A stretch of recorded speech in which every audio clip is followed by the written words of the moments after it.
Um prazo de 24 horas, o nosso presidente Jair Bolsonaro veio a público 2 vezes para se posicionar sobre 2 histórias péssimas envolvendo o seu nome. Uma das histórias passa por sua equipe, certo, de gestão digital e foi divulgado nas suas redes sociais na internet. A outra história péssima passa pela Polícia Civil do Rio de Janeiro, pelo Ministério Público do Rio de Janeiro e foi divulgado por uma emissora de televisão. Bom, na primeira história, a turma do Bolsonaro, de forma absolutamente irresponsável, ataca a honra do STF, Supremo Tribunal Federal, e outras instituições. E na segunda história, a turma da Polícia Civil e do Ministério Público, também de forma absolutamente irresponsável, ataca a honra do presidente Jair Bolsonaro. As 2 histórias são absurdas e não têm pé nem cabeça, e nós vamos falar mais delas aqui. Mas repare que na primeira história, em que a sua turma ataca e a honra que está em jogo é dos outros, o presidente Bolsonaro reservou uma resposta breve, contendo um pedido de desculpa de conteúdo formal e extremamente sereno. Já para a segunda história, em que a turma da Polícia Civil e do Ministério Público ataca e a honra que está em jogo é a dele, o presidente Bolsonaro reservou uma resposta longa, com uma reação para lá de informal, para dizer pouco, e extremamente agressiva. Bom, à primeira vista, se a gente observar os detalhes de cada história, elas são muito diferentes, mas, em comum, elas constituem um desrespeito evidente ao Estado de Direito. Bom, a turma do Bolsonaro mostrou um desprezo absurdo pelas instituições, no primeiro caso, e as estruturas de investigação do Estado do Rio de Janeiro mostraram um desprezo absurdo pelos direitos individuais, no caso do presidente Bolsonaro. Há indícios, inclusive, de envolvimento do próprio governador do Estado do Rio, Wilson Witzel. Bom, a primeira história é o tal vídeo em que o Bolsonaro aparece representado por um leão e é cercado de hienas, cada qual identificada com um nomezinho, né? Tem hiena para órgão de imprensa, tem hiena para partido político, inclusive o PSL, e uma das hienas representa o STF, não é uma interpretação. Ao lado da hiena tem um símbolo do STF com as letrinhas, está na cabeça da hiena. Então veja só, a rede social do presidente da República, o perfil do presidente da República, compara o órgão máximo do poder judiciário do país a uma hiena. Imagine como ele, presidente, reagiria se o perfil pessoal do presidente do STF, Dias Toffoli, ou o presidente da Câmara, Rodrigo Maia, ou Davi Alcolumbre, presidente do Senado, fizesse um videozinho comparando ele a uma hiena, né? Ou a algum outro animal, um urubu, uma cobra, algum desses animais nojentos, porque a hiena é um animal nojento, né? Uma aranha, uma barata, um rato, como é que ele reagiria? Provavelmente de forma enlouquecida, né?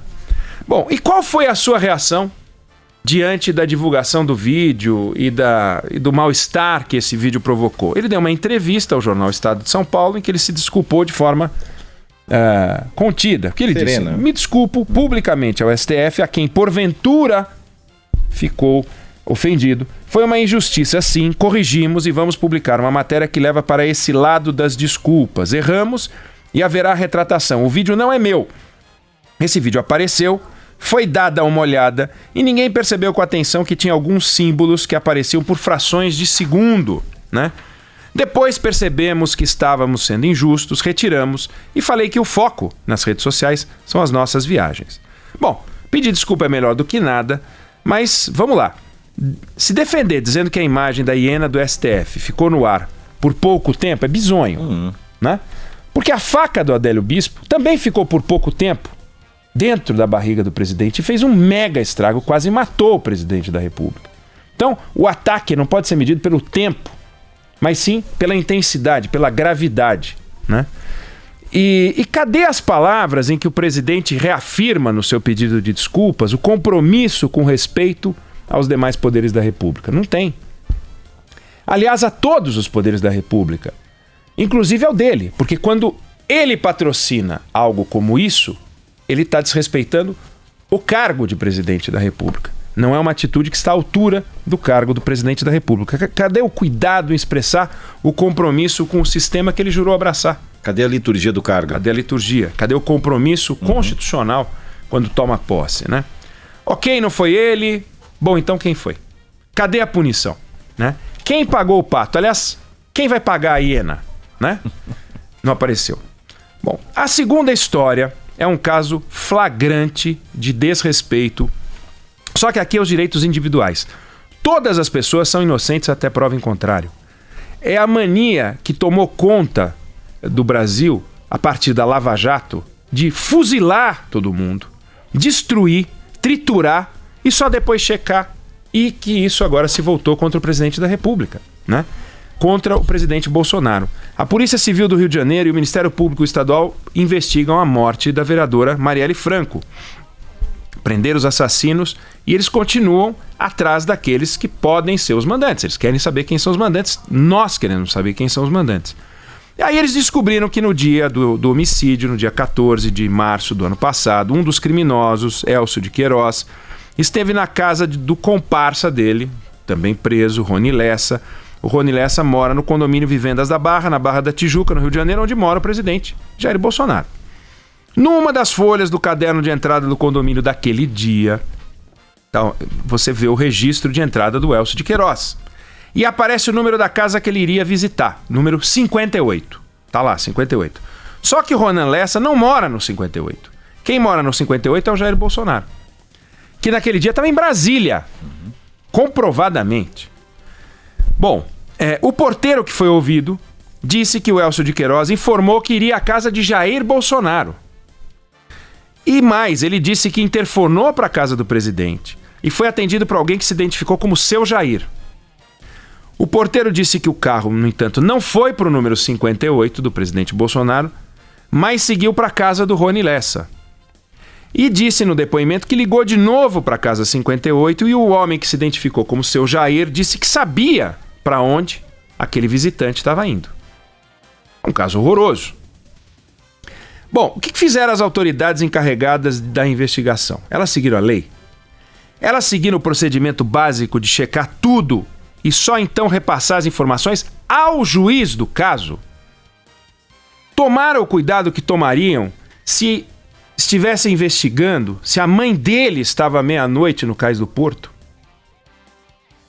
Não, alguém ligado às investigações passou a informação para uma emissora de televisão. Detonaram o Bolsonaro, exatamente como eles aprenderam a fazer com o procurador Deltan Dallagnol na Lava Jato, que operou assim, escorado pelo então juiz Sérgio Moro, que agora é o ministro da Justiça do Jair Bolsonaro e tem uma batata quente na mão para resolver. Essa escola Dallagnol-Moro, que foi abençoada pelo presidente durante a campanha, rendeu filhotes e agora fez dele uma vítima. É inaceitável o que aconteceu. Tanto numa história como na outra, é um absurdo você comparar o STF a uma hiena e é um absurdo acusar o presidente da República de estar envolvido num assassinato. O primeiro caso, como eu disse, pelo desrespeito às instituições. E o segundo, aos direitos individuais. Se o presidente estava em Brasília, como que ele pode ter atendido o telefone? O porteiro pode ter dito que foi atendido por alguém que se dizia seu Jair? Pode ter dito, pode ter dito. Mas e se ele dissesse, por exemplo, que foi atendido por alguém que se identificou como Donald Trump? E aí? Diriam que o Donald Trump está envolvido? Como é que funciona isso? Hoje, nas redes sociais, o Carlos Bolsonaro mostra um vídeo em que ele entra no sistema do condomínio onde mora o pai e filma a tela do dia 14 de março do ano passado. E lá mostra que o porteiro em nenhum momento ligou para o número 58. Não tem o áudio do número 58. Tem o áudio para uma casa de número 65, que nas reportagens aparece como 66, sabe-se lá se é 65 ou 66. E aí ele dá play nesse áudio do número 65, no mesmo horário que o pedaço de papel diz que ligou para o 58. E o áudio mostra o porteiro dizendo que o tal do Elcio quer entrar no condomínio e a voz do outro lado, que não é a voz do Jair Bolsonaro, diz pode entrar. Se é do Rony Lessa, não sei. Mas ele tá lá o áudio. Não tem o que discutir. Bom, se a polícia que está investigando não pegou esse áudio, isso é um escárnio. Se pegou esse áudio e vazou o pedaço de papel, isso é um escárnio. Aliás, já fizeram isso antes, ao vazar uma frase falsa atribuída ao presidente da República, então o presidente Michel Temer, sugerindo que ele tinha dito: tem que manter isso aí, há uma entrega de dinheiro para o Eduardo Cunha. E quando você foi ver, o áudio na íntegra não tinha nada disso, como aqui também não tem nada disso. Que raio de investigação vagabunda é essa que desprezou a informação que agora o Carlos Bolsonaro coloca na rede social? Bom, de forma que se a gente tinha uma investigação a fazer no caso Marielle, que tem que continuar para saber quem mandou matar a vereadora, agora a gente tem uma segunda investigação a fazer, que é descobrir os autores do vazamento, né? O Bolsonaro acusa diretamente o Wilson Witzel. A revista Veja publicou na coluna Radar a informação de que o governador do Rio sabia dos detalhes da investigação, e numa entrevista ao Caian Messina da Bandeirantes, o Bolsonaro disse que o próprio governador disse a ele que sabia do envolvimento do nome do presidente na investigação. 20 dias antes da matéria ir ao ar. Né? Ir ao ar. Então, é o seguinte, tem que descobrir quem vazou. A imprensa tem o direito de levar ao ar o que ela achar que é correto levar ao ar. Cada veículo tem a sua política para lidar com as informações que bem recebe. Então, alguns veículos fariam um registro técnico da notícia, dando mais destaque à informação de que o presidente estava em Brasília do que a essa informação furada do porteiro. Outros optariam por dar a notícia como a emissora deu, e outros simplesmente, diante do fato de que o presidente não estava lá, jogariam a notícia no lixo. Por quê?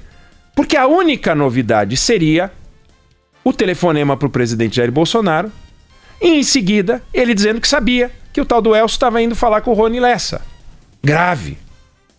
Posto que não tem Jair Bolsonaro, posto que ele não estava lá, posto que ele não atendeu o telefone, posto que ele não tem nada a ver com essa história, tem que dizer, bom, qual é a novidade? O Elcio entrou para falar com o Rony Lessa, de lá saíram e de lá mataram a Marielle Franco. O que você descobriu de novo nessa história? Nada.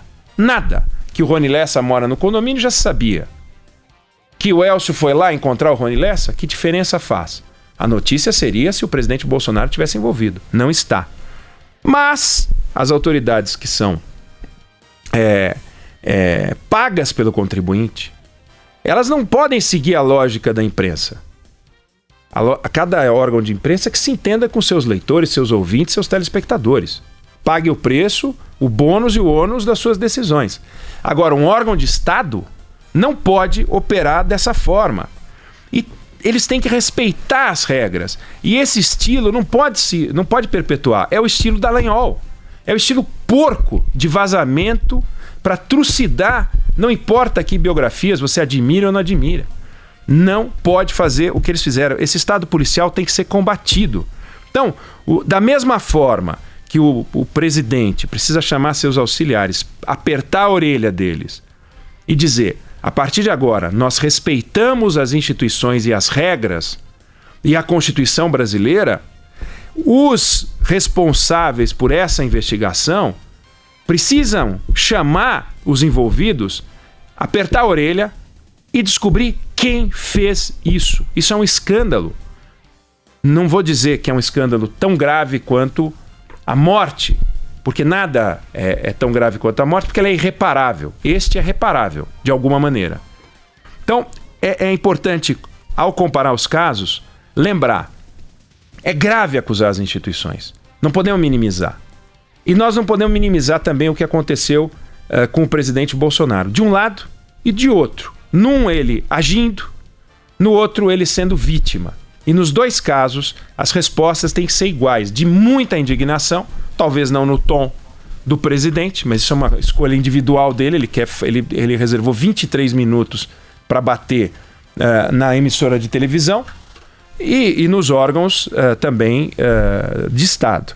Agora, temos um escândalo aqui que precisa ser esclarecido, porque o outro, que é o escândalo de ataque ao STF, foi em parte esclarecido. A gente só não sabe quem são os responsáveis e o presidente poderia apontar para a gente ter transparência e respeito daqui para frente. Agora, esse caso é a escolinha Dallagnol fazendo alunos e isso é um perigo. O Estado policial a gente tem que combater de qualquer maneira.